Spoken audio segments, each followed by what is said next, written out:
Today, business is not really restricted to, a client office or a boardroom. It comes alive everywhere, be it at a golf course or wherever it can. So, what skills do business managers really need to make an impact out there? Well, it's a great question. We live now in a multicultural world, so it's not just a matter of playing golf or having dinners. It's a matter of having social skills. We need business leaders who have interests across what's happening politically and economically so they can hold a conversation. They need to adapt the networking. So networking is golf and dinners and lunches, but also through other types of social interaction. So the skill of being interesting, of knowing what's happening in the world, makes you more effective in these environments, and it also makes you a better leader as you progress in your career. Most business schools continue to focus on business theories and concepts that are taught in a classroom environment. In your opinion, is business one of those subjects that can solely be learned in a classroom, or does one need more? Well, the old story, the rule of life is experiences are still the greatest place to learn. And theory is valuable to unconstrain the mind, to let us think boldly about things that go beyond our comfort zone, which is what the new economy is about. But I believe very strongly that the skill of what you learn at a university, theories, unleashing the mind for creativity is a valuable tool as a leader, but the complement is how you execute it boldly in the work environment. And practicality is a differentiator. And in reality, we're creating a symbiosis combining the best of both, theory and practicality. And we still have a risk in business where people get in comfort zone and they follow a certain path. And the great visionaries like Steve Jobs at Apple, like Victor Fung at Li & Fung, they always break out from the traditional because they're combining theory and practicality. And they unleash their mind and they unleash the talent of their organizations, and that's why they are among the best in the world in terms of impact and recognition and profitability. From your experience, does global exposure really count? Not only counts, it's the key to all business. Every business today requires multicultural sensitivity, even if you never leave your own city. Most businesses beyond a certain level are already connecting to global commerce, whether we realize it or not. And that skill is very unique, and yet most universities don't focus on it.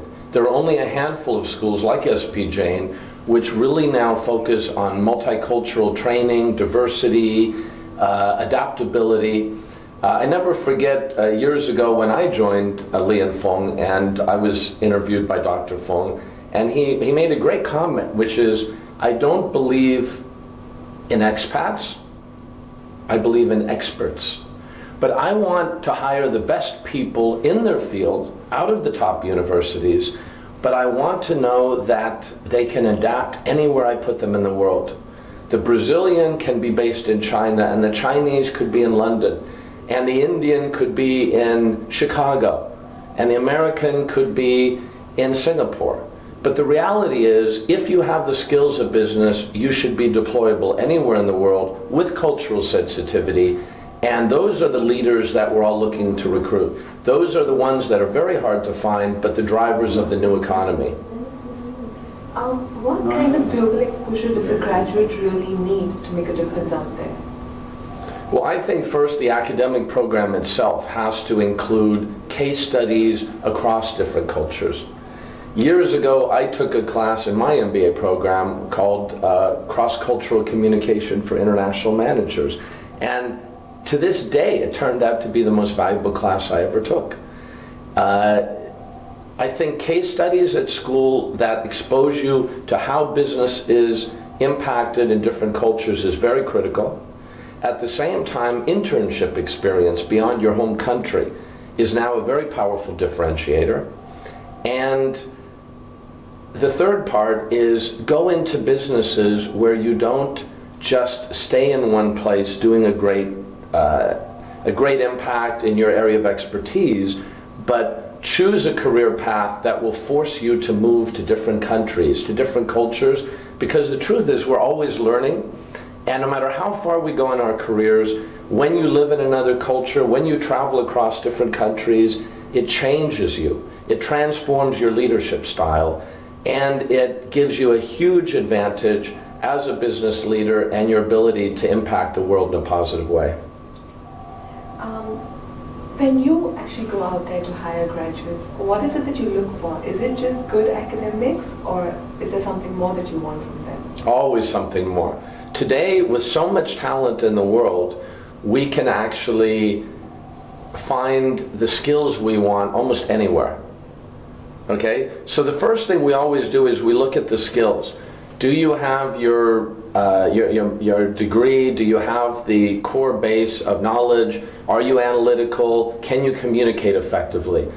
But what we're really looking for is the DNA of a leader, a multicultural leader especially, someone who will drive themselves, someone who gets up in the morning and are so energized in terms of their willingness to do something that affects that business, improves their customer relationships and services, and who wants to make an impact on the world.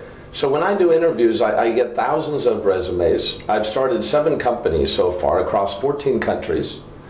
And getting the skills, getting the academic credentials are very important.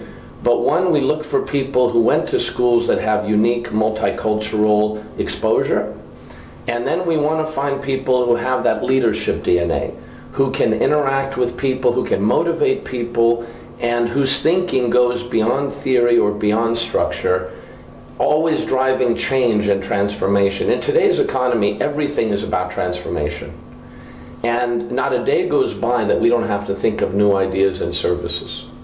So we look for someone, I look for someone that has not only intellectual skills, but a great personality and the ability to drive transformation. And then we can groom them, we can shape them, and unleash their potential in ways that sometimes surprise me in terms of their impact. I have team members that have come from 14 countries, as I said, but today one of them is running Taiwan for a Fortune 100 company in supply chain. Another one is running Southeast Asia. And there's nothing more rewarding as a leader than to see the people that we recruited moving on, not only in terms of execution, but actually running businesses and transforming other lives and growing people around them. Skills like decision making, persuasion, negotiation, they're mostly seen as on-the-job learning. Do you think these skills need to be given their due importance in a classroom? I think we're getting to a point where traditional business schools are emphasizing the same skills. And as business leaders, we're looking for individuals that go beyond that. And the schools that find curriculum that can actually help identify and refine those skills before you even graduate provide a huge differentiator.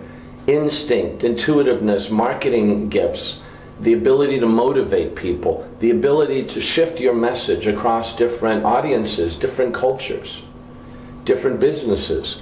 These are still things that are difficult to find, and the handful of schools in the world, like SP Jain, that are building these gifts, in addition to the core curriculum, provide a higher caliber candidate that we can then take in, and then we know how we can play with the environment to unleash them to the next stage. But definitely, it's unique, and it has to be built into the curriculum of more schools going forward. My last question is a hypothetical question. If you ever get an opportunity to design a business curriculum, what would you do? What is your definition of an ideal business education? That's a loaded question. Now you've left my mind to unleash. I would, first, core skills, you have to deal with them: marketing, operations, finance, personnel management. I would make sure that all business schools include supply chain management, because every product flows across the world, even Apple is not just making products, it's actually a supply chain in the virtual world. You're moving products virtually that used to move physically. So I think supply chain has to be built into the curriculum. And then I think leadership traits. You can't make a person a leader. You can train them to be a manager, but only certain people have the skill to be real leaders. And so therefore, you can only help unleash a manager's potential gifts, but whether they have it or not is still dependent on that person's individual capabilities. So I would like to see a school that encourages more creativity, experimentation, even laboratories where you allow the students while they're studying to also create entrepreneurial businesses. And actually make it practical, but make it intellectually creative at the same time. And I think that DNA plus multicultural exposure will give you more breakout. Because you know what we're really looking for today? It's not just Silicon Valley, it's now the world. I mentor companies across all different industries today, and I'm learning every time. But what we're really looking for is someone who will take a risk. You know, we want people who actually have failed and learn from those mistakes and go back and still keep driving new ideas. We don't want people who are afraid to fail and therefore they don't experiment. Because business is so dynamic today that we need creativity, we need risk-taking, calculated risk-taking, but I would like to build that into the curriculum. Laboratories of entrepreneurialism, experimentation, in addition to core skills. And then when we bring them into organizations, I feel the impact will be significantly greater. And more importantly, those are the people that will have an impact on shaping a better world.